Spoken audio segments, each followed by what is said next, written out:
அந்த நாய் அந்த இடத்துல உட்காந்துருக்குல்ல, அங்கேருந்து அந்த நாய் 2 நிமிஷத்துக்கு ஒரு அப்படிங்கிறது, இன்னும் 2 நிமிஷத்துக்கு அப்படிங்கிறது. இந்த நாயெல்லாம் பண்ணல பண்ணிட்டு.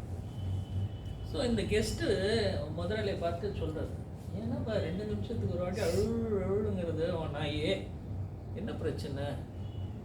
அப்போ அவர் சொல்கிறாரு, ஆக்சுவலி அந்த நாய் அங்கே உட்காந்துருக்குல்ல, அது உட்காந்துருக்கிற இடத்துல ஒரு ஆணி இருக்குது. ஒரு ஆணி வெளியில் எட்டி இருக்குது, வெளியில் எட்டி பார்த்துட்டு அந்த ஆணி மேலே அது பட்டெக்ஸில் உட்காந்துருக்கு. ஆணி உள்ளே குத்துமா இல்லையா? லேசாக குத்தும் இல்லை? ரைட்டுங்க. யாருக்கா அனுபவம் இருக்கா? சீட்டில் உட்காந்தா ஆணி குத்தும், அது அது அப்பப்போ அந்த ஃபீலிங் ஷாக்கில் வந்து கொஞ்சம் கத்துறது.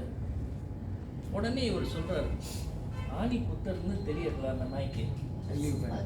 அங்கேருந்து எழுந்து அங்கே போய் தள்ளி உட்கார வேண்டியதானே. அப்போ இவர் சொல்கிறாரு, குத்துறது, ஆனால் அந்த அளவுக்கு குத்தலை, உறிஞ்சு தான் உள்ளே போயிருக்கு. எப்போ அது அப்படின்னு உள்ளே போகிறதோ அப்போ தான் அது நகரும். அன்னைக்கு சாவித்திரிக்கு என்ன ஆச்சு? காலையில் மார்க்கெட்டிங் பண்ணல, நான் தான் கஷ்டப்படுறேன், வீடை நான் தான் பார்க்குறேன், இந்த குடும்பத்தை நான் தான் பார்க்குறேன், உன்னை கல்யாணம் கட்டி எதுவும் அப்படியே போட, டே நான் போயிட்டு வரேன் பாடுற, டே நானும் 20,000 சம்பாதிச்சிருப்பா ஸ்டெப் எடுக்கலாம். ரைட்டுங்களா? வந்ததா இல்லையா? ரைட்டுங்களா? அன்றைக்கி வந்து ஸ்மோக்கிங் பண்ணின்னு போக முடியாது, நான் முடியாது. சாப்பிட அந்த 30 பேர் அங்கேருந்து இருக்கட்டும், கிடக்கட்டும், பரவாயில்ல. ரைட்டுங்களா? அப்படின்னு தான் ஈவெண்ட். எல்லாருக்கும் அந்த அழுவு வேணும். That's all.